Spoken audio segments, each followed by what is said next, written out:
तो Python Python में जो जो चीज़ें आपने पढ़ी उसमें कंट्रोल स्टेटमेंट्स थी, स्ट्रक्चर्स थे, फंक्शन है, इनपुट आउटपुट है और बाकी सारी चीज़ें इसके साथ साथ जो है वो चलती गई थी। अच्छा, अब हमारे पास जो वर्किंग चलती गई जिसमें हमने पहले इंट्रोडक्शन देखा। इंट्रोडक्शन में क्या था? इंट्रोडक्शन में ये था कि पाइथन एज अ लैंग्वेज क्या है, पाइथन एज अ लैंग्वेज क्या है। तो हम इंट्रोडक्शन में देखते हैं actually Python as a language क्या है। तो मैं भी आपको कुछ ऐसी चीज़ें भी इसमें बताऊंगा जो कि दूसरी प्रोग्रामिंग लैंग्वेजेस में नहीं होती है, लेकिन पाइथन में वो चीज़ एग्जिस्ट करती है। पाइथन में वो चीज़ एग्जिस्ट करती है जो कि दूसरी प्रोग्रामिंग लैंग्वेजेस में नहीं होती, लेकिन पाइथन में वो चीज़ एग्जिस्ट करती है। तो मैं आपको वो भी चीज़ें आज इसके बारे में यहाँ पर बताएंगे और उस पर देखेंगे। इसके बाद मेरे पास टोटल डेटा टाइप्स है। डेटा टाइप्स के बारे में जो प्रोग्रामिंग जो करते हैं या जो प्रोग्रामिंग नहीं करते, तो आपको बताता चलें कि डेटा टाइप्स एक आता है इंटीजर। इंटीजर एक डेटा टाइप होती है। इंटीजर किसको कहते हैं? जिसमें हम नंबर्स को डील करते हैं। Integer is totally about numbers. जो नंबर्स होते हैं 1 2 3 4 5 6 7 इस तरह करके नंबर्स होते हैं। फिर आता है फ्लोट।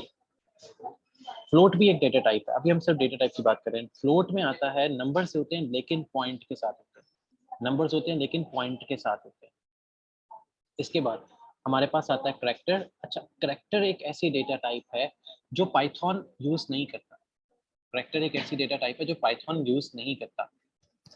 आवाज नहीं आ रही मेरी तरफ से, तो माइक जो है वो कम्प्लीटली काम कर रहा है हामिद। क्योंकि अगर माइक का इशू होता तो शायद रिकॉर्ड भी ना हो रहा था, क्योंकि मैंने एक और सिस्टम पे भी अपनी चीज़ें ऑन करके रखी होती है टेस्ट करने के लिए क्या वॉइस यहाँ पे क्लियर आ रही है या नहीं आ रही।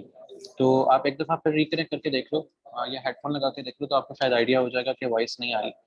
अच्छा, एक करैक्टर होता है। करैक्टर में हम ABCD को ही डील करते हैं। अच्छा, जब हमने इन सबको डील करना, हम कहते हैं कि हम इन सबको एक साइड पे लेके चलना चाह रहे हैं, ये सबको एक साथ ही डील करते हैं, सबको एक साथ डील करते हैं। तो हम बात करेंगे, जब हमने सबको बात करनी है एक साथ, तो हम बात करेंगे स्ट्रिंग्स की। हम बात करेंगे स्ट्रिंग्स की। स्ट्रिंग जिसमें हम कंप्लीटली सारी तरह की डेटा टाइप को डील कर सकते हैं, जिसमें हमारे पास 1 भी है, 1.1 भी है, उसके बाद ABC भी है, हमारे पास सेंटेंसेस भी हैं, हमारे पास हर कुछ है, हमारे पास सब कुछ अवेलेबल है।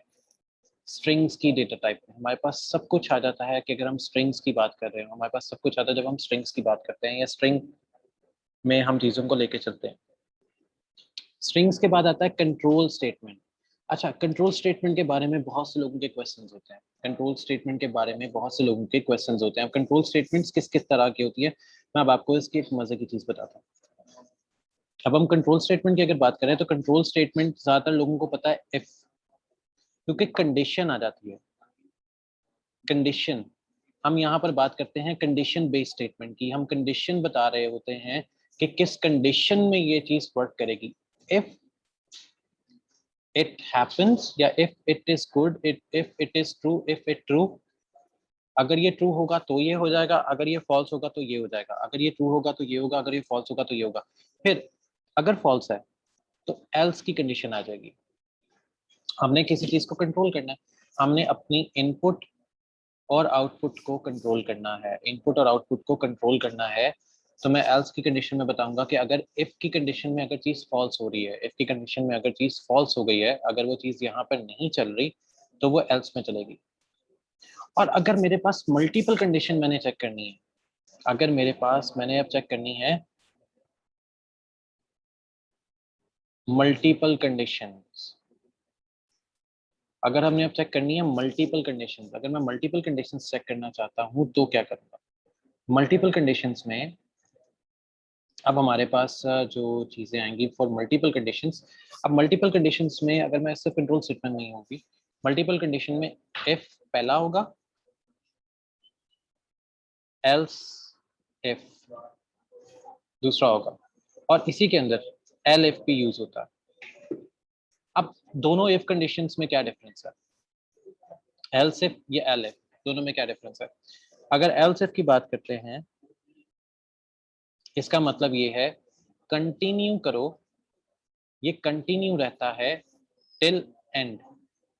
टिल एंड कह लें या रिजल्ट कह लें, एंड कह लें या रिजल्ट कह लें। एल एफ कब यूज होता है? जब रिजल्ट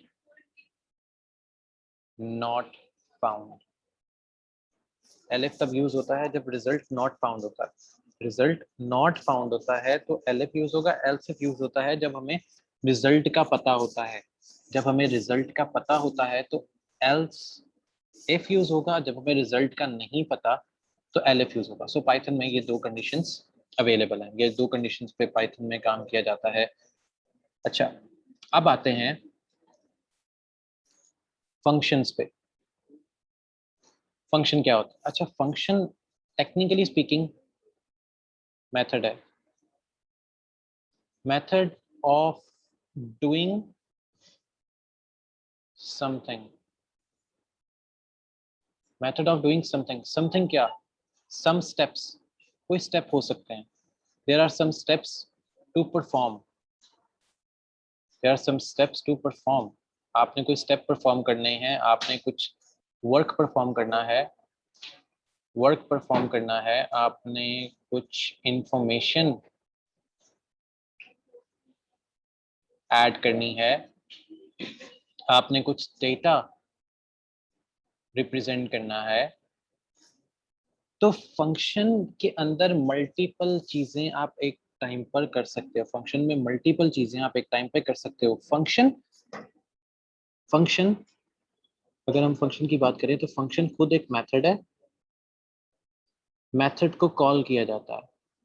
उसमें आंसर्स होते हैं, रिजल्ट होता है, आउटपुट होती है। अब इन तीनों में क्या डिफरेंस है? मैं आपको इन तीनों में डिफरेंस बता देता हूँ। आंसर, रिजल्ट और आउटपुट, इन तीनों में क्या डिफरेंस है? पहले हम बात करते हैं आंसर की। जब हम आंसर पे आते हैं तो it means we are not sure. हमें आंसर श्योर नहीं है लेकिन आंसर है। हमें पता नहीं है, we are not sure, but answer हमारे पास अवेलेबल होता है। We are not sure but हमारे पास आंसर अवेलेबल होता है। We are not sure but answer is still there. Result, हमें श्योरिटी के साथ पता होता है कि क्या आंसर आया। हमें श्योरिटी के साथ पता होता है कि क्या आंसर आया है, ये क्या हुआ है। आउटपुट, आउटपुट होती है कि हम किसी भी जगह पर एनी आंसर, एनी आंसर। अब नॉट श्योर इट मींस कि ना ये ट्रू है ना ये फॉल्स है। ना ये ट्रू है ना ये फॉल्स है, ये हमेशा ट्रू होगा। और अगेन यहाँ पर एनी आंसर, फिर भी ना ट्रू है ना फॉल्स है। अब आंसर और आउटपुट में क्या डिफरेंस आता है?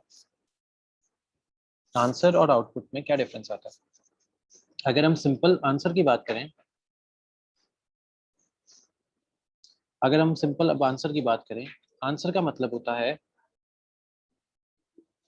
अब आंसर की बात करें, हाँ, अब अगर हम आंसर की बात करें तो आंसर में हमें श्योरिटी नहीं है,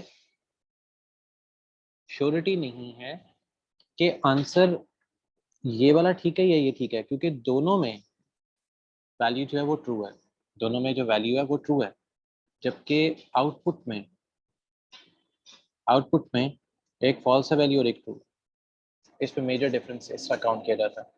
सो मेजर डिफरेंस इस तरह काउंट किया जाता है कि एक वैल्यू ट्रू है और एक फॉल्स।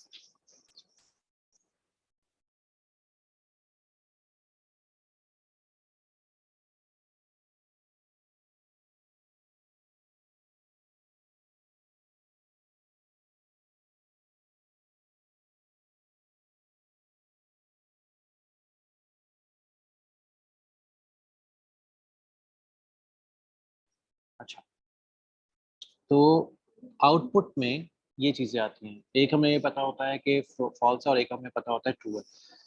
अब इसमें एक तीसरी चीज होती है। ज्यादातर फंक्शंस में या पाइथन में उस चीज को देखा जाता है, आउटपुट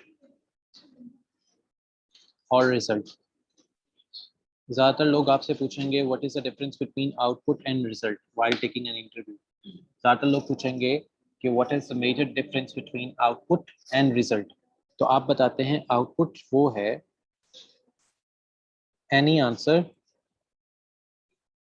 जो रिजल्ट होता है वो डिजायर रिजल्ट होता है, डिजायर आउटपुट होती है। डिजायर आउटपुट का मतलब है जो आपको रिक्वायर्ड है, ये आपको रिक्वायर्ड है, यही चाहिए आउटपुट, यही रिजल्ट चाहिए। और एनी आंसर का मतलब होता है कि आपके पास जो आउटपुट आई है वो ना फॉल्स है ना वो ट्रू है, आप इन बिटवीन समवेयर हैं, इन बिटवीन समवेयर। तो ये फंक्शनैलिटी के अंदर ये बहुत से ऐसी चीज़ें हैं जो आप शायद पहली दफ़ा भी देखोगे, क्योंकि लोग जब काम करते हैं पाइथन लैंग्वेज पे या प्रोग्रामिंग पे तो ये चीज़ें उनको नहीं आइडिया होता कि ये क्या चीज़ें हैं। तो इंटरव्यू में बहुत सी चीज़ें उनकी इसी वजह से रह जाती हैं। अब इनपुट और आउटपुट, एक्चुअली ये सिर्फ एक स्टेटमेंट है कि हमने कोई इनपुट लेनी है और इनपुट के अंदर कोई हमने चीज़ प्रिंट करवानी है और किसी तरह हमने उसकी आउटपुट ले लेनी है। आउटपुट में हमारे पास प्रिंट की स्टेटमेंट यूज होती है, जैसे आप लोग काम कर चुके हैं, सो ये बहुत इजी है काम। एरर एक्सेप्शन भी आप सिंपल करते हैं कि अगर आपके पास, आपको पता है कोई एरर आना है तो इफ की कंडीशन आप एरर और उसमें यूज कर सकते हैं। अब डेटा टाइप 2, ये कौन सी डेटा टाइप्स है? डेटा टाइप 2 क्या चीज़ है?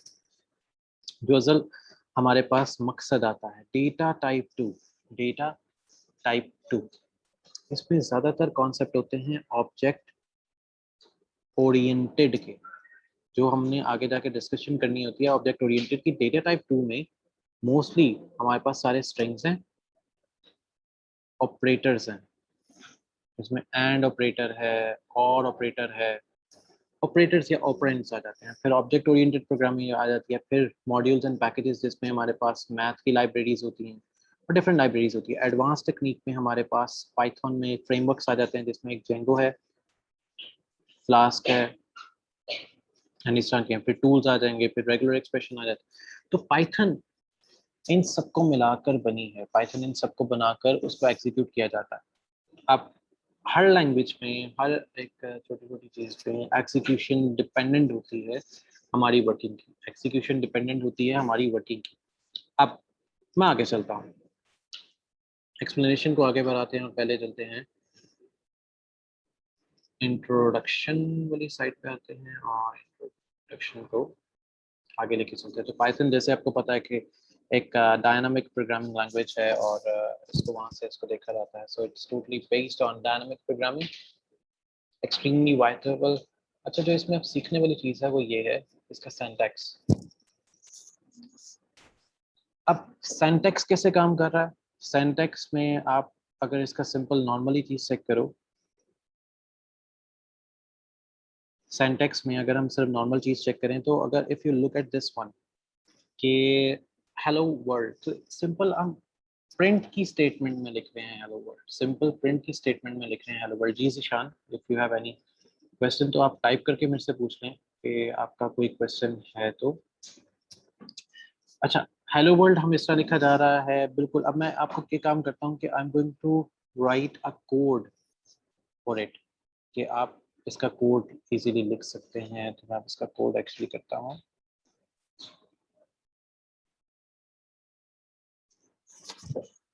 कोड के लिए जब आप पाइथन इंस्टॉल करते हैं ना तो आपके पास एक चीज़ आती है आइडल के नाम से। आइडल के नाम से आपके पास एक आईडीई आती है, आइडल के नाम से आपके पास एक आईडीई आती है। आइडल आईडीई पे हम लोग ज़्यादातर काम करते हैं।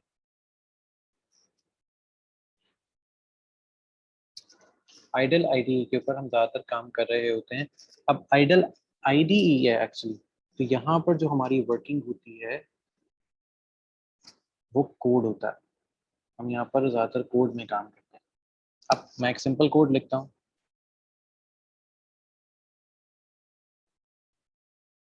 अब सिंपल कोड में what I am going to do is, अब जैसे मैंने कोई चीज़ें जैसे स्टार्ट में एक्सप्लेन करना स्टार्ट की कि मैं अगर प्रिंट करता हूँ हेलो हेलो, अगर मैं प्रिंट करता हूँ तो हेलो आ जाएगा। अगर मैं खाली प्रिंट करता हूँ हेलो तो मेरे पास एरर आएगा। अगर ये चीज़ मैं स्ट्रिंग में हेलो ऐसे प्रिंट करता हूँ तो मेरे पास एज अ स्ट्रिंग ये आ जाएगी, मेरे पास ये स्ट्रिंग आ जाएगी। तो मेरे पास स्ट्रिंग्स हैं। फिर अगर मैंने इसमें कोई नंबर्स प्रिंट करने हैं 1+9 तो मेरे पास ये डायरेक्ट 10 आ जाएगा। 1 प्रिंट करूँगा 1 आ जाएगा। इट मीन्स के वर्सटाइल लैंग्वेज है जिसको कोई हेडर फाइल या लाइब्रेरी की जरूरत नहीं पड़ती। वर्सटाइल लैंग्वेज है जिसको कोई हेडर फाइल और लैंग्वेज की जरूरत नहीं पड़ती है। अब मैं एक फंक्शन देखता हूँ, जैसे अभी हमने जो बातें डिस्कस की डेटा टाइप, तो मैं पहले यहाँ पे डेटा टाइप बताता हूँ कि अगर मैंने n इज इक्वल्स टू 1 किया, तो मैं यहाँ पे टाइप n करता हूँ। ओके, मैं इधर टाइप n बताता हूँ, तो मुझे यहाँ पर क्लास के बारे में बता दिया जाएगा। इफ यू सी कि मेरी क्लास क्या आ रही है, if you see at this way, तो मेरी क्लास मुझे डिफाइन की जा रही है कि मेरी क्लास की जो कैटेगरी है वो इंटीजर है। मेरी क्लास की जो कैटेगरी है वो इंटीजर है। अब मेरे पास इंटीजर आ गया, मेरी क्लास की कैटेगरी डिफाइन होगी। अगर मैं इसी को n इज इक्वल्स टू 1.1 कर देता हूँ, तो मैं अब टाइप करता हूँ n को, तो मेरे पास अब फ्लोट बन जाएगा। इट मीन्स कि मेरी अब कैटेगरी फ्लोट बन गई। अच्छा, इसमें एक मजे की चीज ये है कि जो लास्ट टाइम आप डेटा टाइप इसमें इंट्रोड्यूस करेंगे, लास्ट टाइम जो डेटा टाइप आप इसमें इंट्रोड्यूस करेंगे, वही आप का करेक्टरिस्टिक्स वही बन जाएगी, वही आपकी करेक्टरिस्टिक्स बन जाएगी, वही आपकी करेक्टरिस्टिक बन जाएगी। अब करेक्टरिस्टिक जब आपकी बन गई है, जो लास्ट टाइम आपने इसको जो अपडेट किया है, जिस डेटा टाइप की कैटेगरी में आपने इसको अपडेट किया है, वही डेटा टाइप कैटेगरी आपकी इसमें ऐड हो जाएगी, वही डेटा टाइप कैटेगरी इसमें आपकी ऐड होगी। अब जैसे मैं इसको चेंज कर देता हूँ, n इक्वल्स टू 1। अब 1 यहाँ पे मेरे पास स्ट्रिंग में आ गया, तो अब मैं इसको टाइप करूंगा n को, तो मेरे पास इसका स्ट्रिंग डेटा टाइप आ जाएगी। इट मीन्स कि पाइथन वर्सेटाइल होने के साथ साथ नॉन डिस्क्रिमिनेटिव लैंग्वेज भी है। नॉन डिस्क्रिमिनेटिव लैंग्वेज ये होती है जो एक वेरिएबल को बार बार यूटिलाइज करने से हिचकिचाती नहीं है, जो एक वेरिएबल को बार बार यूज करने से हिचकिचाती नहीं है, उसको कहते हैं वर्सटाइल प्रोग्रामिंग लैंग्वेज या नॉन वर्सटाइल। अच्छा, अब मैं इसी चीज को डेटा टाइप्स हमने डिस्कस करने की डेटा टाइप कैसे चल रही है। अब इसमें एक चीज आती है जिसको एक्चुअल में हमने यूटिलाइज करना है, that is strong typing and dynamic typing. Strong typing and dynamic typing. Strong typing जो लैंग्वेजेस हैं या जो स्ट्रॉन्ग टाइपिंग जिसमें डेटा टाइप टाइप की जाती है, इफ यू सी हियर, तो यहाँ पे आपको पहले मिलेगा PHP, जावास्क्रिप्ट और सी लैंग्वेज। इसके अलावा कौन कौन सी होती है, मैं इसके अलावा आपको लैंग्वेजेस के बारे में बताता हूँ। इसके अलावा जो नॉन वर्सेटाइल या स्ट्रॉन्ग डायनामिक टाइपिंग में आती हैं, वो जावा है, एंड्रॉयड है और पाइथन है। और पाइथन ही डायनामिक टाइपिंग में भी आती है। डायनामिक टाइपिंग में पाइथन कैसे आती है, क्योंकि ये ऑटोमेटिकली स्ट्रक्चर्ड को रिमूव कर देती है, ऑटोमेटिकली स्ट्रक्चर्ड को रिमूव कर देती है। कैसे, अब जैसे यहाँ पे आप डक टाइपिंग देखें, डायनामिक टाइपिंग की एक कैटेगरी होती है डक टाइपिंग। डायनामिक टाइपिंग की एक कैटेगरी होती है जिसको डक टाइपिंग कहा जाता है, या जिसको डक टाइपिंग समझा जाता है, या जिसको डक टाइपिंग में कंसीडर किया जाता है। अब डक टाइपिंग क्या है? डक टाइपिंग, अगर if you look at the structure, an object is defined by it's method and attributes. जैसे मैं उस वक्त बता रहा था कि जो फंक्शन होते हैं वो एक्चुअली मेथड्स होते हैं, फंक्शन होते हैं वो एक्चुअली मेथड्स होते हैं, उन मेथड्स को कैलकुलेट किया जाता है। और अगर आप इसके स्ट्रक्चर को देखो, if you look down to the structure, when I see a bird that walks like a duck, swims like a duck, quack like a duck, I call that bird a duck. It means duck. Repeat हो रहा है बार बार, और duck की repetition की वजह से, duck की repetition की वजह से we are not even able to clarify that कि ये टाइप मेथड कौन सा है। तो हम क्या करते हैं डक इसमें डायनामिक टाइपिंग में, कि जब इस तरह के कोई कीवर्ड्स बार बार आते हैं तो हम उसको यूटिलाइज करते हैं डक को वन टाइम, और उसको इट या ही में कन्वर्ट कर देते हैं, उसको इट या ही में कन्वर्ट कर देते हैं। और उससे होता क्या है कि जब हम कोई भी प्रोग्राम बनाते हैं या कोई भी प्रोग्राम उसके बाद किया जाता है, तो वो इजीली क्लियरिटी में आ जाता है, वो इजीली क्लैरिटी में आ जाता है, और हम उसकी टाइपिंग ऑफ प्रोग्रामिंग को इजीली डिफाइन कर सकते हैं कि ये किस कैटेगरी के अंदर प्रोग्राम आ रहा है, या किस कैटेगरी में इसको प्रोग्राम को दिया जा रहा है या समझा जा रहा है। ओके, ये हैंग हो गया किसी जगह पर सिस्टम आपके पास शायद। 12 से एक्चुअली मैं भी साथ साथ सिस्टम चेक कर रहा था कि अगर आपकी इंटरनेट की खराबी की वजह से कोई सिस्टम आपको सही से नजर ना आए तो आपको यानी कि बता दिया जाए कि सिस्टम हैंग हो रहा है।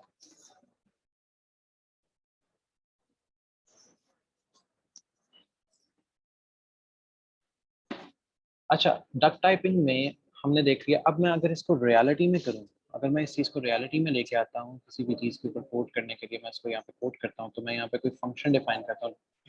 इसका मैं नाम रखता हूँ नम, और इसको ऐसे कर लेते हैं। मैं अगेन एक और फंक्शन टाइप करता हूँ नम, अगेन इसको भी करते हैं एफ। हाँ, मैं यहाँ पर a इज इक्वल्स टू 0 दे देता हूँ। अब बताता हूँ कि इफ a इक्वल्स टू 0 तो प्रिंट कर दो y, एल्स में प्रिंट डाटा। अच्छा, अब ये एक फंक्शन मैंने डिफाइन किए। फंक्शन में एक और फंक्शन है, फंक्शन में एक और फंक्शन है। If you look at this one, कि एक फंक्शन है फिर उसमें एक और फंक्शन है, दोनों के नाम सेम है। अगर मैं अब इसको कॉल करता हूँ नम डॉट नम, तो मुझे एरर देगा। क्यों? क्योंकि अब नीचे अगर देखें, function has no attribute of num. अगर मैं इसी फंक्शन को इसी को यूटिलाइज करूं विद ब्रैकेट, तो again the function object has no attribute of num, the function attribute of. अब मैं इसको कहता हूँ कि नम, तो मेरे पास एक फंक्शन कॉल हो जाएगा। अब मैं इसी को यही कहता हूँ नम डॉट नम और ब्रैकेट, तो मेरे पास फिर वही एरर आएगा। और अगर मैं इसी नम को यहाँ पर 0 लिखता हूँ तो मेरे पास फिर एरर आएगा। और अगर मैं इसी नम को खाली प्रिंट करता हूँ तो वो मुझे बताता है कि ये मेरा एक फंक्शन है। तो एक्चुअली इस पूरे को बताने का मकसद क्या था कि ये जो काम था ये डक टाइप में चला गया। डक टाइप क्या है कि एक ही को वो कॉल करेगा, एक ही को वो कॉल करेगा, बाकी सारा वो लूज कर देगा। एक ही को वो कॉल करेगा, बाकी सबको वो लूज कर देगा। तो डक टाइपिंग के अंदर या डक वेरिएबलिंग के अंदर हमारे पास जो डेटा टाइप या कोई भी चीज ऐसे जो समझ नजर आती है सामने से, वो टोटल डिफरेंट होती है। लेकिन नम इसका एक फंक्शन है, नम इसका ये फंक्शन है। अगर इसी चीज को मैं कन्वर्ट करता हूँ स्ट्रॉन्ग डक टाइपिंग में, अगर मैं इसी चीज को कन्वर्ट करता हूँ स्ट्रॉन्ग डक टाइपिंग में या स्ट्रॉन्ग टाइपिंग में कन्वर्ट करते हैं, अगर इसको स्ट्रॉन्ग टाइपिंग में कन्वर्ट करते हैं, जैसे इसको मैं रीस्टार्ट करता हूँ। रीस्टार्ट करने की इस वजह से जरूरत पड़ती है कि ये रिफ्रेश नहीं होता, मतलब ये ऊपर तक नहीं आता। अब मैं इसको अगर रीस्टार्ट करता हूँ, और मैं एक्चुअली क्या डिफाइन करने जा रहा हूँ, मैं आप डिफाइन करने जा रहा हूँ आपके कॉन्सेप्ट में डायनामिक देख ली, डक टाइपिंग देख ली। अब मैं इस स्ट्रॉन्ग टाइपिंग को डिफाइन करते हैं कि स्ट्रॉन्ग टाइपिंग एक्चुअली अब कैसे काम कर रही है, स्ट्रॉन्ग टाइपिंग अब इसमें एक्चुअली कैसे काम कर रही है। अब स्ट्रॉन्ग टाइपिंग को इसमें ऐड करते हैं। स्ट्रॉन्ग टाइपिंग क्या होती है, स्ट्रॉन्ग टाइपिंग में ये कैसे काम किया जाता है, तो अब हम स्ट्रॉन्ग टाइपिंग को इसमें अटैच करते हैं। अब स्ट्रॉन्ग टाइपिंग के लिए मुझे क्या करना पड़ता है, मैं स्ट्रॉन्ग टाइपिंग के अंदर आके what I have to do is class num a equals to 9। मैं यहाँ पे डिफाइन कर फिर एक क्लास, बल्कि नहीं, इसको एक और फिर क्लास होता है, class num define num a equals to 0 if a equals to 9 print okay else print 0। अब टेक्निकली अगर हम स्ट्रॉन्ग प्रोग्रामिंग देख रहे हैं, पाइथन में स्ट्रॉन्ग प्रोग्रामिंग में एक और मजे की चीज होती है, वो ये है कि आप क्लास और फंक्शन का नेम सेम रख सकते हो। हम नेम सेम रख सकते हो।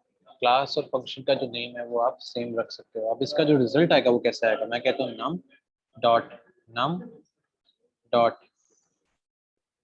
नम।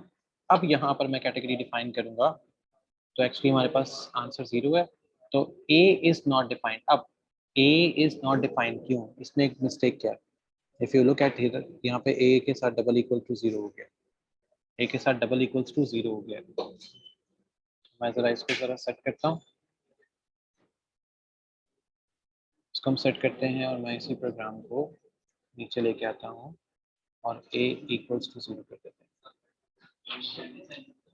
a इक्वल्स टू 0 कर देते हैं। अब मेरे पास यहाँ पर जो फंक्शन डिफाइन हुआ है, अब यहाँ पर जो फंक्शन डिफाइन है, मैं उसको सिंपल उसी के अंदर करूँगा, इसके अंदर करूँगा डिफाइन, तो मेरे पास अब 0 आ जाएगा। क्यों? क्योंकि मेरे पास एक फंक्शन उसमें जो डिफाइन है, अगर मैं इसको यहाँ पे 9 करूँगा तो मेरे पास एरर आएगा, क्योंकि वो पोजिशनल आर्ग्यूमेंट कोई नहीं लेगा। अगर मैं इसको इस तरह करता हूँ विदाउट ब्रैकेट, क्योंकि मेरे पास x की a की वैल्यू है वो 0 ही है, तो ऑटोमेटिकली मेरे पास आंसर ये शो हो जाएगा। अब ये मेरे पास है स्ट्रॉन्ग टाइपिंग, ये मेरे पास है स्ट्रॉन्ग टाइपिंग की एग्जाम्पल, जो हम स्ट्रॉन्ग टाइपिंग में यूटिलाइज करते हैं while working in a programming language. While working in a programming language, specially in Python, हम इसको यूटिलाइज करते हैं सबसे ज़्यादा, कि प्रोग्रामिंग जो है वो इस पर सबसे ज़्यादा फिट चल रही होती है, प्रोग्रामिंग इस पर सबसे ज़्यादा फिट चलती है। अच्छा, स्ट्रॉन्ग एंड डक टाइपिंग की एग्जाम्पल आ गई, आइडल पे आ गया। अब डेटा टाइप इंटीजर है, फ्लोट है और कॉम्प्लेक्स है। मैंने आपको कॉम्प्लेक्स के बारे में नहीं बताया। एक्चुअली कॉम्प्लेक्स नंबर या complex data typing banking systems में यूटिलाइज की जाती है। बैंकिंग सिस्टम में इसकी यूटिलाइजेशन सबसे ज़्यादा होती है, कि बैंक्स कैसे काम कर रहे हैं, बैंकिंग सिस्टम कैसे चल रहे होते हैं, बैंकिंग सिस्टम में क्या क्या क्या काम कर रहे होते हैं। तो कॉम्प्लेक्स नंबर्स हमारे पास बैंकिंग में काम करते हैं, क्योंकि हमारे पास ये जो डिजिट है ना 0J, अच्छा J की रिप्लेसमेंट में हम कोई और जो वेरिएबल है, कोई और करैक्टर यूज नहीं कर सकते। करैक्टर सब बैन है, सिर्फ J यूटिलाइज होगा। J क्यों यूटिलाइज होगा? असल एक क्वेश्चन ये है कि why we use J in complex number instead of anything else? Why we use J in complex number instead using anything else? तो होता क्या है कि जब हम J या किसी भी किस्म की प्रोग्रामिंग लैंग्वेज की बात करते हैं, तो J एक ऐसा ASCII कोड है, J एक ऐसा ASCII कोड है जिसमें हमारी जो वर्किंग है वो 0 शो करते हैं, वो 0 शो होता है। J एक ऐसा ASCII कोड है कि जिसमें वर्किंग हमारी 0 शो होती है। J एक ऐसा ASCII कोड है जिसमें हमारी वर्किंग 0 शो होती है। क्यों? क्योंकि ASCII कोड क्या होते हैं? मशीन, जो कि समझने कंप्यूटर है, कंप्यूटर जिसको अंडरस्टैंड करता है J को कॉम्प्लेक्स में, कि ये कॉम्प्लेक्स नंबर है। क्योंकि J एक ऐसी कैटेगरी ऑफ वेरिएबल है जिसमें हमारे पास एक ऐसा इसको आसान अल्फाज में और कन्वर्ट करते हैं। मैं आपको एक आसान एग्जांपल देता हूँ, आपको बहुत इजीली समझ आ जाएगा, बिल्कुल आसानी से आपको समझ आ जाएगा, क्योंकि इंटीजर और फ्लोट आपको पता लग गया है। अब कॉम्प्लेक्स क्या है? सादे अल्फाज में आप इस्लामाबाद जाते हैं, you are going towards Islamabad from Karachi, Lahore, anywhere, आप लाहौर से इस्लामाबाद जाते हैं।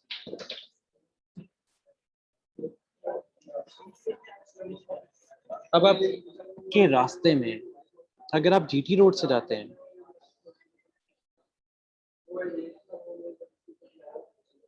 अब जीटी रोड से जाने के लिए आपको J की वैल्यू का पता होना लाजमी है। J क्या है? कि सिटीज में रश कितना है, क्राउडेड कितनी है, रोड ठीक है या नहीं है, रोड है भी कि नहीं, और उन रोड्स के ऊपर ट्रैफिक कितनी है, उन रोड्स के ऊपर ट्रैफिक कितनी है, रोड्स पे ट्रैफिक कितनी आ रही है, कितनी जा रही है, ट्रैफिक को किस तरह मैयर कर रहे हैं, ट्रैफिक को किस तरह लेके चल रहे हैं, ट्रैफिक किस तरह सेट हो रही है। सो वहां पर ट्रैफिक आ जाएगी। तो जो ये सारे वैल्यूज हैं, ये सारी जे हैं, क्योंकि आपको जब तक आप यहाँ तक पहुंचेंगे नहीं आपको पता नहीं लगेगा। जब तक आप यहाँ तक जाएंगे नहीं तब तक आपको पता नहीं लगेगा कि यहाँ पर क्या है। हाँ, गूगल ने क्या किया, गूगल ने इस कॉम्प्लेक्स नंबर को कैसे यूज किया, गूगल ने इसको मैप में इम्प्लीमेंट कर दिया। ये मैपिंग कर दी कि वहाँ पे आपके पास जो मैप के ऊपर रेड लाइंस शो हो रही होती हैं, वो एक्चुअली इसी वजह से, और ए स्टार एल्गोरिथम, खैर वो जो एक आगे कैटेगरीज हैं, ए स्टार से या इसी वजह से शो हो रही होती हैं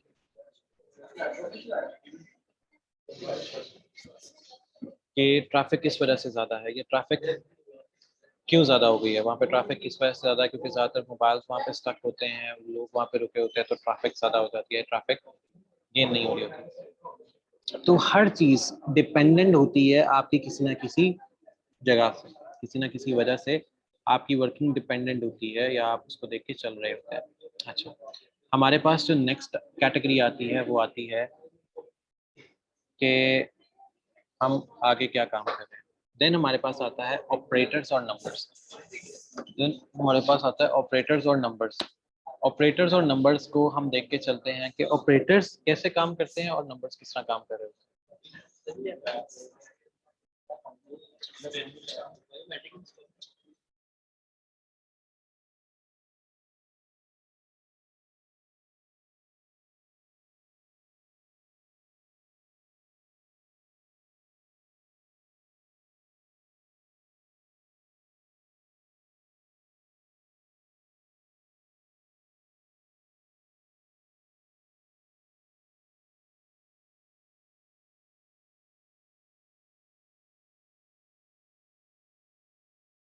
अच्छा, तो हम ऑपरेटर्स को और नंबर्स को इस तरह मेजर कर रहे होते हैं। ऑपरेटर्स और नंबर्स को देखा जा रहा होता है कि ऑपरेटर्स और नंबर किस तरह काम कर रहे होते हैं।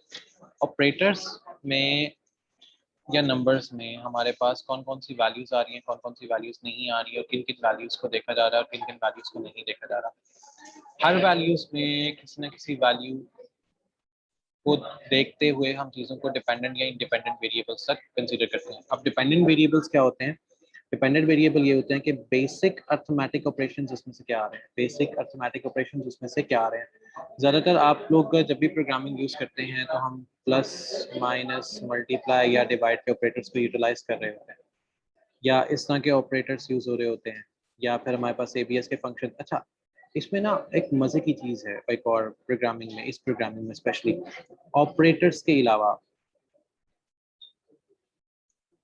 ऑपरेटर्स के अलावा इसमें जो सबसे मज़े की चीज़ है वो ये है कि इसके अंदर हमारे पास एब्सोल्यूट वैल्यूज कैसे आ रही हैं। एब्सोल्यूट वैल्यूज होती हैं एबीएस के साथ, हम कोई एक्स की वैल्यू देते हैं, तो मैं भी आपको एक चीज़ करके दिखाता हूँ कि अगर आप 1.1 लिखते हैं तो एब्सोल्यूट वैल्यू क्या आ रही है, और 1.7 लिखते हैं तो एब्सोल्यूट वैल्यू क्या आ रही है। Let us check. हम कोडिंग में आते हैं और मैं यहाँ पर एबीएस लिखता हूँ खाली, और यहाँ पर एबीएस के अंदर वैल्यू देते हैं 1, 1.1 या 1.9। तो एबीएस इसको 1.9 ही देगा। अगर मैं एबीएस में 1.1 करता हूँ तो वैल्यू क्या आ रही है, तो भी वैल्यू 1.1 आ रही है। अच्छा, ज्यादातर इंटरनेट पे लोगों ने क्या किया हुआ है, अब आती है बात ज्यादातर इंटरनेट पे लोगों ने क्या किया हुआ है। ज्यादातर इंटरनेट पे लोगों ने ये काम किया हुआ है कि एब्सोल्यूट वैल्यूज को ये बताया हुआ है कि 1.7 अगर लिखते हैं तो ये कंसीडर होगा 2, या 1.9 लिखते हैं तो ये कंसीडर होगा 2, या 1.5 से ऊपर जो भी जाएगा वो कंसीडर होगा 2, जबकि ऐसा नहीं होता। हाँ, एक और चीज, राउंड राउंड ऑफ एक्स। इसमें राउंड ऑफ एक्स की वैल्यू भी सेम इसी तरह ये कैलकुलेट की जाती है। अब राउंड ऑफ एक्स क्या चीज़ है? अगर राउंड ऑफ एक्स की बात की जाए, इसी के अंदर मैं इसी वैल्यू को ROUND राउंड ऑफ एक्स 1.1, तो ये 1 आएगा। अब ये देखें, वो एक्चुअली राउंड होती है जो 1.932 कंसिडर। एक्चुअली ये राउंडेड वैल्यूज हैं, राउंडेड वैल्यूज हैं, ये राउंडेड वैल्यूज होती हैं जिनको कंसीडर किया जाता है कि इसकी वैल्यू अप जा रही है या डाउन जा रही है या कोई और चीज़ पे जा रही है, अप जा रही है, डाउन जा रही है, किसी और जगह पे जा रही है। तो राउंडेड वैल्यूज में जो परफेक्ट वैल्यूज होती हैं वो भी कैलकुलेट होती हैं, इसको हम कहते हैं परफेक्ट वैल्यू कैलकुलेशन।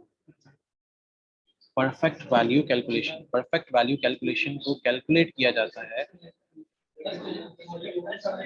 कैलकुलेट किया जाता है कि वो वैल्यूज क्या आ रही हैं और कहाँ से आ रही हैं। परफेक्ट वैल्यूज को कैलकुलेट करके हम बता सकते हैं कि हमारे हमारे पास जो डेटा, हमारे पास जो वैल्यूज हैं एक्चुअली में, अगर हम सिर्फ सादे अल्फाज में अगर सिर्फ बात कर रहे हैं, अगर हम सादे अल्फाज में सिर्फ बात कर रहे हैं तो ऑपरेटर्स वाली साइड पे वैल्यूज कैसे कैलकुलेट होती हैं और ऑपरेंड वाली साइड पे कैसे वैल्यूज कैलकुलेट होती हैं। तो ये वो वाहिद पार्ट होते हैं जहाँ से आप प्रोग्रामिंग एक्चुअली स्टार्ट करते हो, जहाँ से आप प्रोग्रामिंग एक्चुअली स्टार्ट करते हो। जब आप प्रोग्रामिंग एक्चुअली स्टार्ट करते हो या प्रोग्रामिंग एक्चुअली वर्किंग कर रहे होते हो तो हर चीज आपकी स्टेप बाय स्टेप चल रही होती है। तो अभी के लिए हम इसको यहाँ पे रोकते हैं, ऑपरेटर्स और नंबर पे इस सेशन को रोकते हैं, ताकि और मैं साथ आपको एक असाइनमेंट देता हूँ जो आपने मुझे असाइनमेंट सेंड करनी होगी cto@pftp.edu.online पे। इस पे आपने मुझे चीज़ें सेंड करनी है, इस पे आप मुझे चीज़ें सेंड करोगे और ये बताओगे कि एक्चुअली वैल्यूज एंड वर्थ क्या है। एक्चुअली वैल्यूज एंड वर्थ मतलब वैल्यूज एंड वर्थ से जो एक्चुअल मुराद मेरी वो ये है कि आप मुझे एक छोटा सा प्रोग्राम बना के देंगे, उस प्रोग्राम में आप मुझे बताएंगे कि how to calculate result,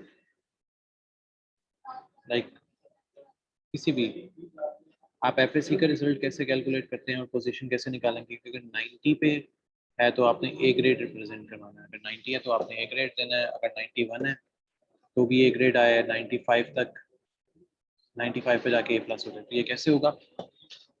so actually आपने ये सारी चीज़ें इसमें डिफाइन करनी है, बतानी है और आपने मुझे सेंड करनी है इस on ctu@pftp.edu.online। That's all about today's session। अगर आपके पास स्टिल कोई क्यूरी होती है तो मैं आपको, आप मुझे इस पे सेंड करें ctu@pftp.edu.online पे।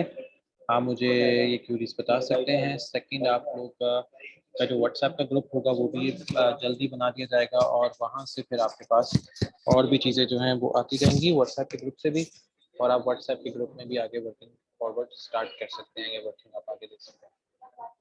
Still if you have any curiosity तो आप मुझे मेरी ईमेल पे क्यूरी कर सकते हैं।